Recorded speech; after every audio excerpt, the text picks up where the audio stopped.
이스라엘이 어떻게 보면 방황이 길 잃은 양들이 돼서 방황이 끝이 없이 막 이어지잖아요. 막 그 이스라엘이 막 하나님을 등지고 악에 치달을 때 그때 활동했던 선지자들이잖아요. 그러니까 특징이 뭘까요? 굉장히 독서를 잘해요. 독서를 잘하고 엘리야와 엘리사는 하나님의 엄청난 성령의 능력을 입혀주시죠. 그러면서 이제 그 쓰임 받는 걸 보면은 엘리야와 엘리사의 특징이 뭐다? 절대로 사람의 눈치를 보지 않습니다. 예, 사람의 눈치를 보지 않고 하나님의 독서를 아주 하나님의 예언을 그 대언을 아주 생명을 걸고 전해요. 저는 그런 모습이 세례 요한과 같이 그런 모습들이 멋있어서 좋아합니다. 그리고 엘리사와 엘리야는 또 특징이 뭐다? 꼭 신자들에게 시험을 주는 그런 미션을 많이 줘요. 그래서 아주 그냥 사람 시험 들게끔. 근데 이제 그런 미션 와중에서도 굉장히 뭐라 그럴까 진짜 좀 말이 안 되는 납득이 안 되는 그런 걸 많이 요구합니다. 신자들에게. 그래서 이 엘리사와 엘리야를 굉장히 제가 좋아해요. 그런 스타일도 좋아하고 그리고 이제 특별히 좋아하는 이유가 엘리사가 엘리야의 이제 갑절의 은사를 구하잖아요. 그런데 이제 엘리사가 후배인데 스승을 뛰어넘어요. 저는 그게 너무 멋있는 거예요. 멋있고 그리고 이제 그 갑절의 은혜를 받기 전에 엘리야가 엘리사에게 말을 하죠. 무슨 말을? 너가 참 어려운 걸 구했구나. 내가 선배 우리 스승보다도 더 영권을 더 세게 받고 싶어요. 그랬는데 엘리야가 뭐라 그래요? 네가 좀 어려운 걸 구했네. 쉽지 않을 텐데. 그런데 그 쉽지 않은 길을 엘리사가 승리합니다. 그것은 뭐다? 하나님에게서 절대 초점을 흐리지 않는다는 거예요. 어떤 인간적인 욕심, 명예 이런 게 아니라 이 선지자가 정말 하나님의 완전하게 붙들린 그런 종으로서 이 선배 엘리야보다 훨씬 더 많은 기적을 행하게 되죠. 근데 저는 이 관계가 너무 아름다운 거예요. 이 스승과 제자의 관계도 아름답고 스승을 뛰어넘는 그 제자의 도전 정신과 또 그 험난한 그거 훈련을 뚫고 정말 하나님께 크게 쓰임 받은 그 종들이 참 멋있다. 이렇게 생각을 합니다. 그래서 오늘은 이제 엘리야가 처음에 등장을 하는데요. 엘리야의 활동 시기는 주전 9세기경에 북이스라엘 아합 왕과 이세벨이 바알을 숭배할 때 등장을 하게 됩니다.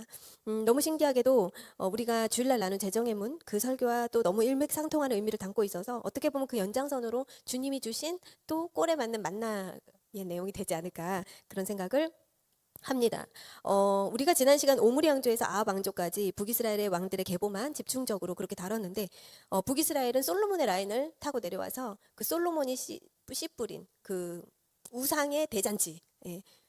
그 북이스라엘이 그 흐름을 타서 얼마나 악에 치달으면서 하나님을 대적한 우상을 숭배했는가. 그래서 거의 하나님의 흔적은 거의 남지 않았다고 봐도 무방할 정도로 그런 행보를 보였고 역대 왕들 가운데 아합 왕이 그 정점을 찍었다 그렇게 말씀을 드렸어요. 그런데 아합 왕이 모든 왕들이 이제 악에 치닫고 그런데 그 다음 왕은 더 악에 치닫고 그 다음 왕은 더 악에 치닫고 막 이러는데 하나님도 뭐예요? 하나님도 비장히 가들 준비하죠. 그래 악에 치닫는 왕들이 좀 세죠. 그럼 나도 센내 종을 나도 붙인다. 그래서 아합 왕과 이세벨을 대적한 그 하나님이 대적한 주의 종이 바로 엘리야입니다. 예, 그래서 사실 오므리 왕조는 솔로몬 이후에 경제적으로 좀 부강했던 그런 시기거든요. 그러니까 어떻게 보면 오므리 왕조와 아합 왕에 이르기까지 나라가 경제적으로 막 어렵지는 않았기 때문에 오히려 더 흥왕했기 때문에 이들의 교만은 더 하늘을 찔렀을 수 있고 이들이 믿는 정말 이들이 숭배하는 바알신과 아세라 왕 그 우상 숭배는 더 정점을 찍을 수밖에 없었던 것 같아요. 어찌됐든 경제적 흥왕이 하나님의 메시지와는 다르게 흘러갈 수 있음을 그죠? 우리가 어떤 그 경제적 흥황이 하나님 생각하시는 그 영적 상태와는 좀 무관할 수 있다라는 것을 우리가 또 이제 볼 수가 있습니다. 어쨌든 북이스라엘의 아합 왕이 바알을 위해서 단을 쌓았는데 아세라 목상을 만들어서 하나님의 노를 격발하게 하자 하나님은 징계의 카드를 드시는데요. 성경에는 3년 반 동안 그 땅에 가뭄이 있었다. 비가 오지 않았다. 그래서 극심한 기근이 있었음을 말씀을 합니다. 그런데 이 예언을 엘리야를 통해 아합에게 선언을 하게 하십니다. 자, 아하방 시절에 엘리야라는 선지자가 갑자기 등장을 해요. 갑자기 등장을 하는데 어떻게 보면 엘리야가 어떻게죠? 어딘가에서 하나님께 준비된 사람이었겠죠. 하나님이 이 카드를 쓰기 위해서 얼마나 엘리야를 훈련시키셨겠어요. 그런데 이제 갑자기 등장을 하는데 그 첫 등장 무대가 좀 지독합니다. 지독한 아하방에게 아주 저주를 퍼붓는. 그런데 아하방이 그런 엘리야를 죽여버릴 수 있죠. 네가 감히 그러니까 이제 뭐라고 하냐면 열왕기상 17장 1절이 바로 엘리야의 데뷔 무대입니다. 길르앗에 우거하는 자 중에 디셉 사람 엘리야가 아합에게 말하되 내가 섬기는 이스라엘의 하나님 여호와께서 살아계심을 두고 맹세하노니 내 말이 없으면 수년 동안 비도 이슬도 있지 아니하리라 하니라. 자, 내 말이 없으면 비가 안 내린대요. 그런데 이 아합 왕이 좀 세잖아요. 근데 엘리야가 처음 하나님의 예언을 아주 저주를 퍼붓는 것입니다. 이 악명 높은 아합 왕에게 대놓고 말을 했으니까 위험한 입장이 될 수 있겠죠. 그러니까 하나님이 그 다음에 엘리야한테 너 빨리 도망쳐서 그릿 시냇가로 숨어 이렇게 이야기를 하십니다. 그래서 아주 강력한 기근을 선포하고 근데 보통의 겁쟁이 선지자라면 대언을 못해요. 이런 이야기를. 근데 엘리야는 저주도 아주 자신 있게 그렇게 선포할 만큼 하나님께 완전히 붙들린 그런 사람이었던 것입니다. 그런데 여러분 왜 하나님이 그 많고 많은 징계 중에 가뭄을 선택하셨을까요? 물이 오지 않는, 그러니까 비가 오지 않는 거. 왜? 그 당시는 우리가 생각하는 지금의 수준을 훨씬 초월할 정도로 우리는 지금 이해를 할 수가 없어요. 근데 그때 당시에는 그만큼 물이 귀했습니다. 그만큼. 주로 농경이 중요했기 때문에 이때 하늘에서 비라는 것은 그냥 인간의 생명과 아주 그냥 직결되는 그런 문제였어요. 당시 아합 왕의 아내 이세벨은 광적인 바알 숭배자들이었는데 이 나라의 바알 숭배자 관련된 그 뭐라 그럴까요? 무당?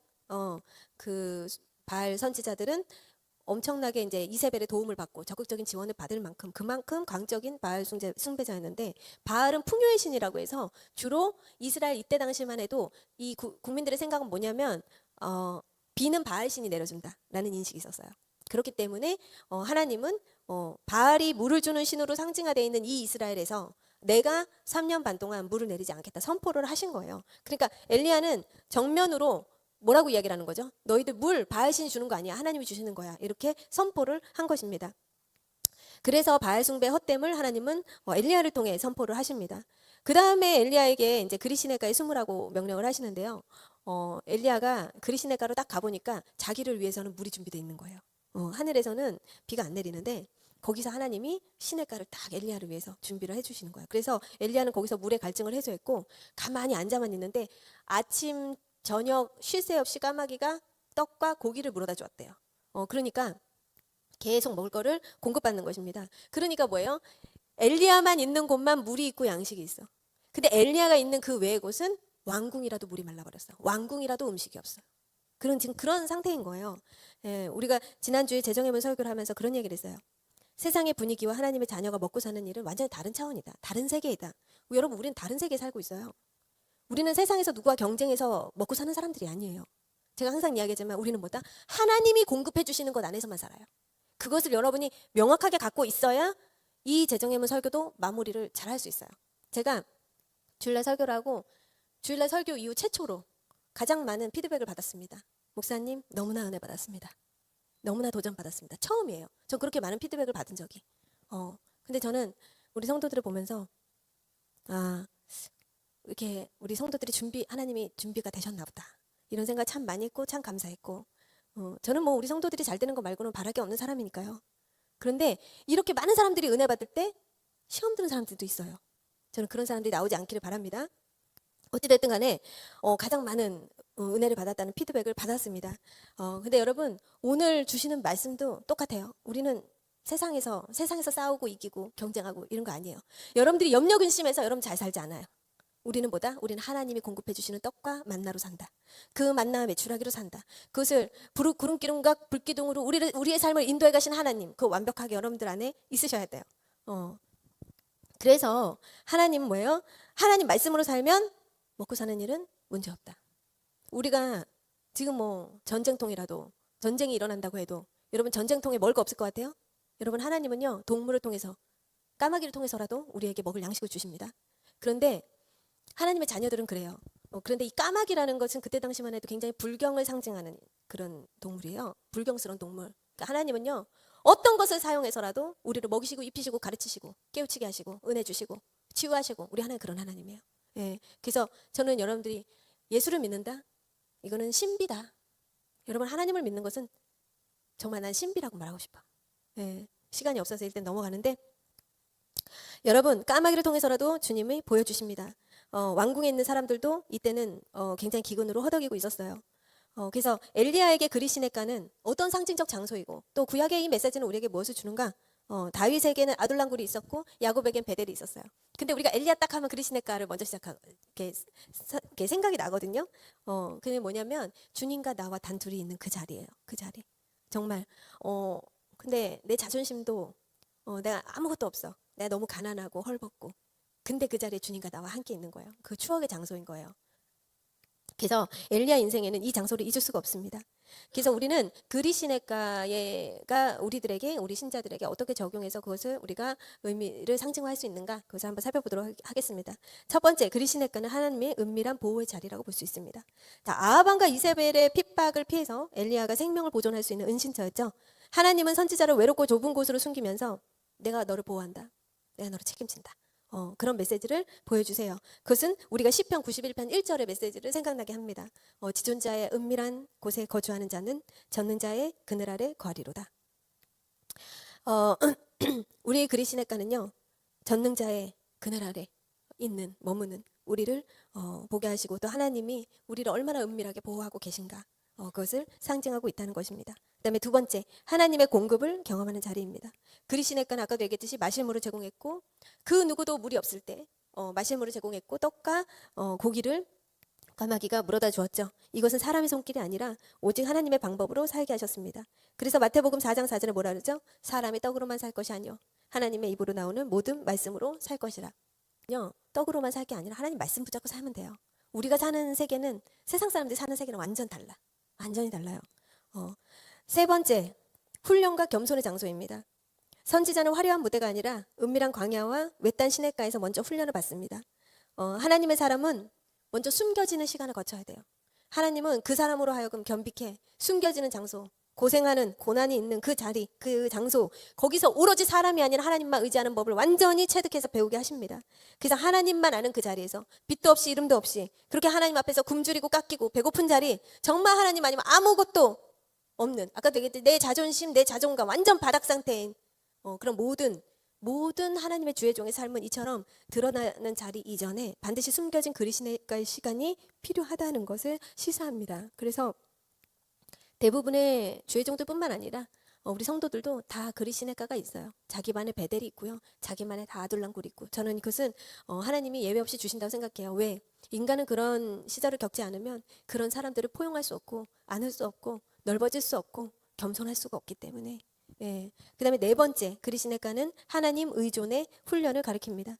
시냇물이 마르고 까마귀가 주는 것 외에는 아무것도 할 수 없는 그 자리에서 세상적인 자원과 인간적인 방법이 다 끊어진 곳에서 전적으로 하나님만 의지하는 법을 배우게 하셨죠. 그래서 오늘날 우리에게도 동일하게 그리시네가는 세상적 능력이 끊어지는 장소예요. 그러니까 하나님만 바라보는 절대 의존의 자리라고 할 수 있습니다. 그 다음에 그리시네가가 상징하는 다섯 번째 의미는 다음 사역을 위한 준비의 자리입니다. 준비의 자리. 그리시네가는요, 얼마나 엘리야라는 선지자가 하나님 앞에 준비가 됐었을까요? 우리 하나님은 준비되지 않으면 절대 쓰지 않거든요. 절대로. 그러니까 제가 생각할 때는 그 엘리야라는 선지자를 하나님이 많은 고난과 연단 가운데 훈련을 확실히 시켰어요. 그리고 나서 아합에게 보내시잖아요. 그리고 나서 또다시 그리시네가로 보냈다는 건 무슨 의미일까요? 거기서 한 번 더 다지기를 하는 거예요. 한 번 더. 한 번 더. 그래서 엘리야는 절대적으로 하나님을 신뢰하는 훈련을 다시 한 번 받고요. 그 다음에 또 큰 엄명을 받고 사르밧 과부의 집으로 가는 것입니다. 그리고 사르밧 과부의 집에서 엄청난 일을 행하고 또 어디로 가요? 갈멜산의 그 대결. 여러분들도 아시다시피 요즘 세상 말로 그 70대 1, 그 갈멜산의 대결로 나아가는 것입니다. 그래서 우리는 엘리야의 활약상을 잊을 수가 없죠. 그렇지만 이 활약상 전에는 무엇이 있었다? 그리시네가가 있었다. 하나님의 광야의 장소가 있었다. 그래서 구약에서 기적의 선지자로 치면 거의 압도적인 인물입니다. 즉 그리시네가는 큰 사역을 위한 작은 자리요, 침묵의 자리요, 겸손의 자리를 상징하는 그런 장소가 됩니다. 그래서 정리를 하면 그리시네가는 하나님의 사람을 숨기고 먹이고 낮추시고 훈련시키는 영적인 장소입니다. 그래서 오늘날 우리에게도 하나님은 종종 우리 각자에게 그리시네가와 같은 고독, 고난, 침묵의 시간을 통해 더 큰 사역을 감당하도록 준비를 시킵니다. 우리 성도님들 가운데서도 많은 분들이 그리시네가에 계신 분들이 계세요. 네, 저는 항상 응원합니다. 그렇지만 이 장소는 신비의 장소이자 축복의 장소입니다. 왜 그러죠? 우리를 영적으로 성장시킬 뿐만 아니라 이후에 우리가 하나님 나라를 확장하는 그런 인물로 쓰임받기 위한 대대적 준비의 장소이기 때문에 그렇습니다. 우리 인생이 되게 짧잖아요. 제가 이번에 재정의문 설교를 하는 이유도 그거예요. 우리 인생이 진짜 짧은데 그 찰나 같은 인생을 우리가 어떻게 하나님의 나라를 확장하고 갈 수 있는가.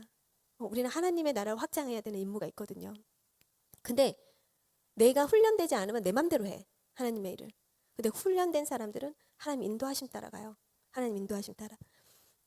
그래서 저는 그런 부분들에 있어서 우리 성도님들이 다 하나님 성령의 역사에 동참하기 원하고 쓰임받기 원하고 부르심받기 원하는데 거기에서 이제 무질서가 아니라 내 의가 아니라 그리고 내 뜻이 아니라 성령님의 뜻 안에서 인도함을 받기 원하고 또 어떤 가운데서도 우리의 중심과 본질이 흐리지 않기를 원하기 때문에 그런 이제 설교를 하고 있습니다. 그래서 이 장소 그리시네가의 장소는 무대에 나가기 전에 대기실의 장소예요. 그런데 대기실이라는 곳은 이제 무대 뒤편의 대기실이라는 곳은 사실 배우들이 쉴 수 있는 장소거든요. 그러니까 뭐다 편안한 장소예요. 긴장의 장소가 아니라 굉장히 릴렉스하고 편안한 그런 장소이거든요. 그래서 우리는 이 그리시네가의 장소를 싫어할 것이 아니라 이 장소에서 편안하게 하나님의 일을 위해서 내 자신이 준비되면 돼요. 내 자신, 내 스스로. 누구 딴 사람 볼 것도 없어. 내 자신 항상 나를 보고 나를 관찰하고 내가 거기서 깨어지고 부서지고 그래서 가뭄이 이어지니까 엘리야가 머물던 그 그리시네가도 물이 말라버리는 거예요. 그럼 뭐야? 하나님의 은혜가 마른 건가? 아니죠. 그리시네가가 말랐다는 건 무슨 뜻이에요, 여러분? 사인이죠. 이제 네가 그리시네가를 넘어갈 그런 타이밍이 됐다. 너가 그리시네가에서 이제 움직일 타이밍이 됐다는 것입니다. 그래서 하나님은 엘리야를 사역지로 보내죠. 그래서 두 번째 드라마틱한 사역지로 또 보내게 됩니다. 바로 사르밧 과부의 기적 사건인데요. 하나님이 너 사르밧 과부한테 가. 엘리야가 과부한테 갔는데 이 사르밧이라는 지역은 당시 그 바알 숭배가 되게 아주 강했다고 했잖아요. 그 시돈 땅이 굉장히 강했는데 그 안에 있던 영역이에요. 사르밧이라는 장소는 그보다 바알 신을 숭배하는 아주 본거지와 멀지 않은 그러니까 바알 신을 숭배하는 본거지였던 거예요. 그곳으로 엘리야를 보내는 것이죠. 그런데 과부에게 보내요. 근데 엘리야가 과부를 보자마자 저는 이 그 선지자들의 그 괴짜 같은 면이 되게 좋은데 과부를 보자마자 엘리야가 물 한 컵 가져와 이래요. 그러니까 뭐예요? 여기서부터 이제 과부는 마음에 시험이 오는 거예요. 뭐야? 이 사람 거지 같은데 딱 봐도 거지 같은 씻지도 못하고 거지 같은데 물 한 컵 가져. 지금 물이 얼마나 귀한데 그렇잖아요. 땅이 다 말라 있는데 물 한 컵 가져와 이러니까. 근데 이제 이 과부가 물이 없으니까 물을 구하려고 이제 가려고 그래요. 그러니까 이제 엘리야 선지자가 가는 과부를 다시 불러요. 그러더니 집에 뭐 먹을 거 없냐고 그래요. 집에 뭐 먹을 거 없냐. 그러니까 네 손에 떡 한 조각 나한테 떡 한 조각만 가져오라 그래요. 그러니까 이 과부가 얼마나 황당무계했겠어요, 정말. 근데 이때 구약 시대만 해도 이 나그네를 잘 대접하면 이제 복이 온다. 그런 인식이 있으니까 나그네를 막 홀대할 수는 없어요. 근데 이제 오자마자 자기가 뭐 맡겨놓은 것도 없는데 지금 먹고 죽을 그것도 없는데 물 가져와라, 물 한 컵 가져와, 좀 떡 좀 내와 이러니까 그래서 이제 이 과부가 얼마나 뭐 이런 사람이 다 했어 막 이랬을 거 아니에요. 그러니까 이 과부가 뭐라고 이야기를 하냐면 당신이 믿는 하나님의 그 살아계신 하나님을 살아계신 하나님의 이름으로 내가 말하는데 그게 없다. 우리 그 떡이 없고 다만 통에 가루 한 움큼과 병에 기름 조금뿐이다. 우리 아들이랑 오늘 이거 마지막 식사하고 죽으려고 했다. 이런 이야기를 합니다. 그러니까 이게 뭐냐면 내가 이거 먹고 아들이랑 자살하려고 그랬어요. 그런 게 아니라 이건 너무 극단적인 해석이고 그러니까 이게 마지막 양식이고 우리는 이제 거의 생을 포기한 모든 걸 다 내려놓은 상태다. 그러니까 이게 우리의 마지막 생명줄이고 밥줄이다. 그것을 강조하려고 했었던 것 같아요. 그러니까 이 여인이 근데 뭐라고 얘기하냐면 당신의 하나님 여호와라고 하는 거 보니까 예수 믿는 사람, 그러니까 하나님을 믿는 사람이 아니었어요. 이 과부는. 그런데 이제 하나님은 왜 이 과부의 집에 보내셨을까요? 이 괴짜 같은 선지자를 복이 임하게 하시려고. 이번에 우리 영미 언니가 영미 성도님이 마지막으로 간증을 쓰셨는데 제가 2020년도에 우리 성도님 만나고 했던 그때쯤 만나서 신방을 갔을 때 그때 제가 우리 영미 성도님한테 이제 책으로 나오면 이제 보실 수 있겠지만 성도님한테 했던 얘기가 그때 생각이 나더라고요. 정말 자기는 너무 힘들어 죽겠는데 이제 거기다 이제 하나님이 불을 뿌리고 왔으니까 근데 이거를 보는데 이제 그 생각이 나더라고요. 그 하나님은요, 여러분들 납득하는 그런, 여러분들 비유 맞추고, 여러분들 납득되어지고, 여러분들 이해되어지는 그런 말씀 하지 않으세요. 그런 말씀을. 이거를 실제로 경험해본 분들은 아시겠지만, 정말로 이게 정말 말이 안 되는데, 하나님 말이 안 되는 상황에서 말이 안 되는 걸 자꾸 요구하시고, 그래 하나님은 참 그런 것 같아요. 정말 그 믿음, 이 믿음을 가질 수 없는 정말 이게 절박한 그런 상황, 완전히 끝난 절망의 상황, 그 상황에서 더 우리를 시험을 들게 하시는 그런 하나님이시기도 한 것 같아요. 어찌됐든 하나님이 근데 이 과부의 집에 이 엘리야라는 선지자를 보낸 이유는 뭘까요? 정말로 그 있는 것마저 빼앗으려고? 그럴까요? 그게 아니라 이 과부의 집을 축복하시려고, 구원하시려고. 우리는 그걸 이해를 해야 돼요. 오늘 이 말씀을 통해서.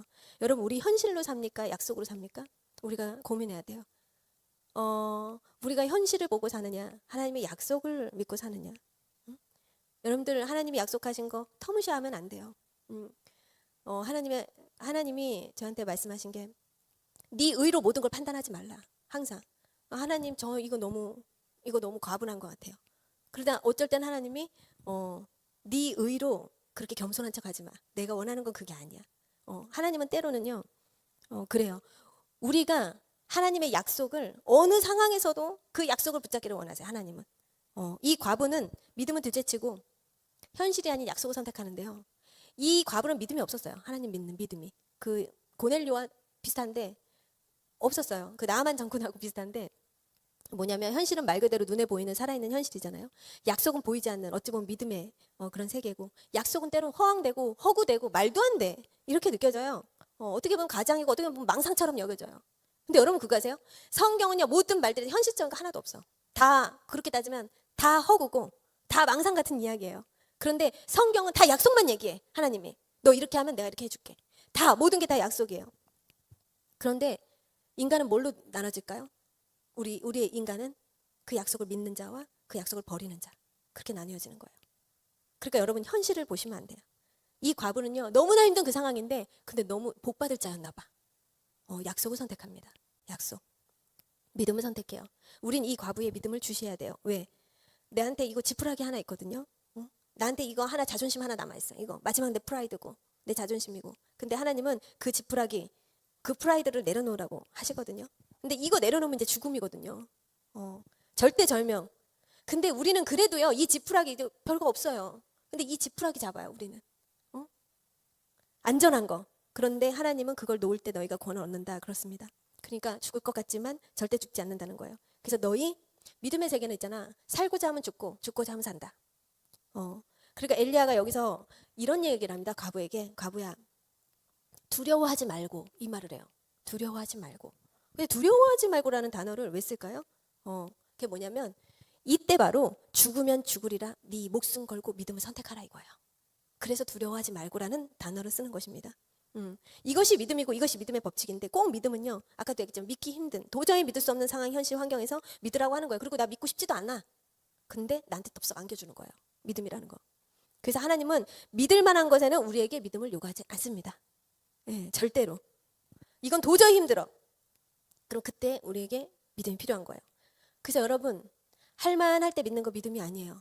하나님의 말씀이 때로는 들을만하다, 이것만 믿는 거는, 이거는 믿음이 아니에요.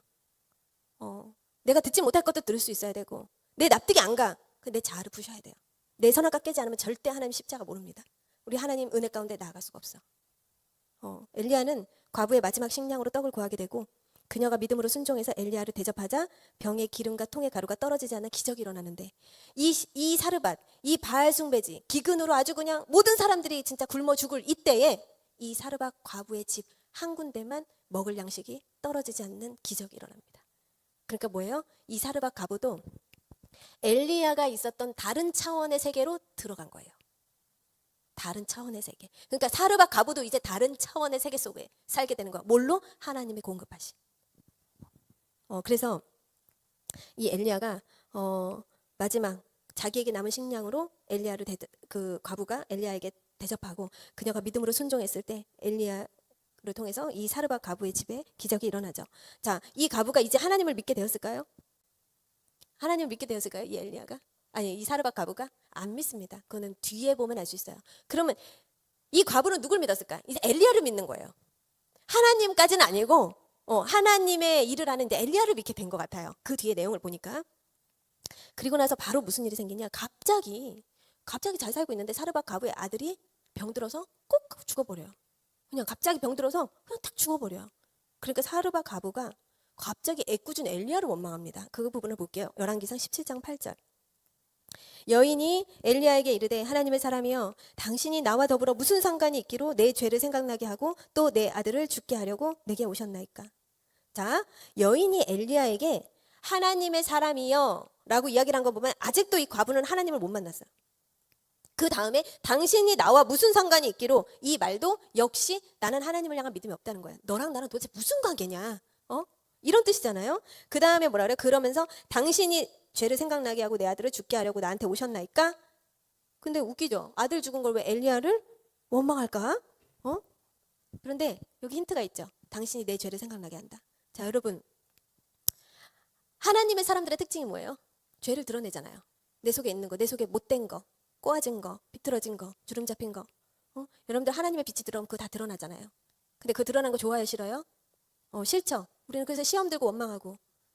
그러니까 우리가 간혹 하나님 나에게 말씀하시는 건데 자꾸 주의 종을 원망해. 그런 경우가 상당히 많아요. 그냥 그러려니 하지만, 그렇지만 이 과부도 마찬가지예요. 당신이 오고 나서부터 되는 일이 없어, 우리 집에. 우환이 있어. 그러는 거예요. 여태까지 자기 은혜 받고 자기 이렇게 잘 살았으면서 우리도 돌아봐야 돼. 우리 성도들도 그럴 때가 많아요. 자기 은혜 받은 거 생각 안 해. 근데 뭐 하나 딱 그러면 걸리면 이제 그때부터 시험 드는 거예요. 오늘 딱 그 얘기예요. 그러면서 애꿎은 죄정 원망하고 자기가 그렇게 체험하고 기적, 이거는 없어. 내가 하나 딱 시험 들면 거기서 딱 끊어버려. 근데 당신이 내 죄를 생각나게 한다. 그래서 우리는 예전에 고대 근동 신간을 보면은 고대 사람들은 재앙과 불행을 죄에 대한 신의 벌로 인식을 했단 말이에요. 갑작스러운 아들의 죽음을 보면서 단순히 그거예요. 당신이 오고 나서 자꾸 내 죄가 들춰지고 내가 지은 죄 때문에 이런 벌을 받게 된다. 근데 나는 기분 나쁘다. 그러니까 나가다오. 여러분, 우리 하나님이 가까이 오면요, 내 죄가 보인다. 내가 얼마나 죄인인가 보였다. 이 사르밧 가부의 고백은 어떻게 보면 되게 솔직한 기도예요. 내 죄가 보인다는 건 되게 감사한 일이고, 엘리야는 하나님의 거룩한 임재를 상징하는 인물이었기 때문에 과부는 그 앞에서 자신의 죄가 계속 드러나는 불편함을 느꼈었고 그 안에서 두려움이 있었던 거죠. 그러니까 딱 불행이 닥치니까 이건 내 죄 때문이구나 이렇게 반응을 합니다. 고난이 닥치면 인간은 자신의 죄와 이렇게 연결을 해요. 그런데 본문은요, 그런 오해하고는 조금 거리가 있습니다. 아들의 죽음은 과부의 죄 때문이 아니며 하나님은 이 아들을 의도적으로 사실 죽게 하셨어요. 왜일까요? 왜? 예수님이 그러죠. 이렇게 아이를 고치는데 사람들이 그래요. 이 아이가 이런 게 이 부모의 죄입니까? 아니면 이 조상의 죄입니까? 아니면 이 아이의 죄입니까? 그러니까 예수님 뭐라 그래요? 그 누구의 죄도 아니고 하나님의 영광을 드러내기 위함이다. 그러니까 하나님이 이 과부에게 진짜 하나님 우리는 웬만큼 해가지고 믿지를 않잖아요. 그러니까 하나님이 크신 영광과 기적으로 이 아들을 살리는 기적으로 이 사르밧 과부에게 진짜 믿음을 주시기 위해서 하나님의 영광을 드러내기 위해서 이것들을 허락하신 것입니다. 그래서 아이가 죽으니까 엘리야가 그래요. 과부에게 아이를 다오. 아이를 안고 다락방으로 올라갑니다. 자기 방으로. 그 침상에 딱 눕혀요. 그리고 3번 동안 간절하게 기도합니다. 하나님, 내가 이 과부의 집에 왔는데 하필이면 내가 있는데 왜 이렇게 아들이 죽는 이런 슬픈 일이 있게 이러면 안 되잖아요. 하나님 도와주세요. 그러니까 아이가 살아나요. 죽은 아이가 혼이 돌아옵니다. 거기서 성경을 보니까 이런 표현을 씁니다. 여호와께서 엘리야의 소리를 들으심으로. 그러니까 뭐예요? 하나님은 우리의 기도를 들으시고 일하신다는 거예요. 하나님이 엘리야의 기도를 듣고 그 아이가 살아납니다. 그러니까 결과적으로 하나님 이 사건을 통해서 하나님은 과부의 불신앙을 완전히 깨뜨리시고, 그리고 과부는 기적을 봤는데 아직 믿질 않나요. 그 안에는 여전히 두려움이 있고 의심이 있고 불만이 있고, 그런데 하나님이 오히려 아들의 죽음을 다시 생명으로 바꾸시는 분임을 직접 보여주심으로 말미암아 이 과부로 하여금 진짜 엘리야를 신뢰하게 합니다. 그러니까 이 사건은 과부가 뭐라고 고백을 하냐면, 제가 죽었던 아들이 살아나니까 이런 고백을 해요. 제가요, 엘리야요, 제가요, 이제는 정말 당신이 하나님의 사람이고 당신 입의 말씀이 정말 하나님의 말씀인 줄 내가 믿겠습니다. 이런 고백을 하는 그런 전환점이 됩니다. 엘리야가 하나님의 사람임을 완전히 믿고 엘리야가 믿는 하나님이 진짜 생사화복을 주관하는 세상의 주인 되신 하나님임을 진짜 비로소 알게 된 것입니다. 제가 17장 말씀의 제목을 오늘 너의 빈손을 내밀라 이렇게 정했거든요. 너의 빈손을 내밀라. 여러분, 하나님 앞에서 우리는 빈손을 내밀어야 돼요. 우리 인생을 살면서 더 이상 소망이 없다라고 느낄 때가 있습니다. 가진 것이 다 떨어지고 사람의 힘으로는 해결할 길이 없을 때 우린 절망합니다. 근데 바로 그 순간이 하나님께서 일하시기 시작하는 순간임을, 그리고 우리가 정말 절대절명의 하나님을 만날 기회가 될 수 있다는 것을 우리는 기억해야 돼요. 이때 당시 과부는요, 지금에 달라요. 이때 당시의 과부는 여자는 사회생활을 할 수가 없었어요. 그러니까 돈을 벌 수 있는 통로가 완전히 없어요. 그렇기 때문에 하나님이 성경에서 그토록 고아와 과부를 따로 분리한 거예요. 왜냐하면 완전히 고립된 사회적 약자고 사회에서 완전히 돈을 벌 수 있는 그게 없기 때문에 이들이 할 수 있는 그냥 어디 나가가지고 새벽에 이삭 줍고, 그러니까 밭에 전부 다 거두지 말라고 하잖아요. 이런 사람들을 위해서. 그렇게 생계가 그냥 아주 그냥, 그렇기 때문에 이 사르밧 과부에게 있었던 사건은 사실 기름통이 마르지 않고 밀가루가 떨어지지 않는다. 이건 엄청난 사건이거든요. 근데도 이 과부의 불신앙 깨지지 않아. 그만큼 우리의 자아와 불신앙 강해요. 그러니까 하나님이 죽은 자를 살리는 그 기적을 보아야지만 또 그 기적도 아무나도 안 돼. 내 피 같은 자식이어야 돼. 우리의 자아가 그만큼 강합니다. 우리의 불신앙이 그만큼 강해요. 과부가 마지막 한 끼 남았다고 고백을 합니다. 그러자 엘리야가 담대히 먼저 나를 위해 떡을 만들라. 그러니까 뭐예요? 죽는 이 순간에도 하나님의 것이 먼저야 라고 이야기를 하는 거예요. 하나님의 것이 먼저라는 거. 지금 죽어도 너를 위해 말고 그거 하나님의 것임을 네가 아느냐? 그런데 그 여자가 제가 생각할 때 하나님께 선택받은 여자였기 때문에, 하나님이 사랑하는 정말 복을 받을 만한 그런 과부였기 때문에 순종했던 것 같아요. 그래서 우리가 믿음의 손은 빈손을 내미는 거예요, 여러분. 우리 이해되지 않는 상황에서 순종이라는 그런 믿음의 걸음을 내딛어야 하는 것입니다. 그럴 때 우리는 잃는 것이 아니에요. 잃을 것 같은데 더욱더 풍성해져요. 더욱더 풍성함을 얻게 됩니다. 그리 시냇가부터 사르밧 과부의 일까지 우리는 봅니다. 무엇을 보죠? 하나님의 은혜는 결코 마르지 않는다. 누구에게? 하나님을 믿고 하나님의 약속을 믿고 어린아이처럼 따르고 순종하는, 그 납득되지 않고 이해되지 않고 때로는 열받고 화나고 정말 황당무계한데 그 가운데서도 우리가 어린아이와 같이 순전하게 하나님 말씀 앞에 순종할 때 하나님의 약속, 그 약속으로 우리의 삶을 이끌고 가신다는 것입니다. 오늘 우리 삶의 가르통은 비어가는 것 같지만 하나님은 여전히 우리를 먹이시고 살리시는 분이세요. 절망의 시대에도 마르지 않는 은혜에 하나님 붙잡고 믿음으로 살아가시는 저와 여러분 되셔서 정말 우리 세상과 분리되어서 하나님의 공급하심으로 그렇게 살아가는 저와 여러분들이 되시기를 축복합니다. 우리 시간, 기도하는 시간 갖도록 하겠습니다.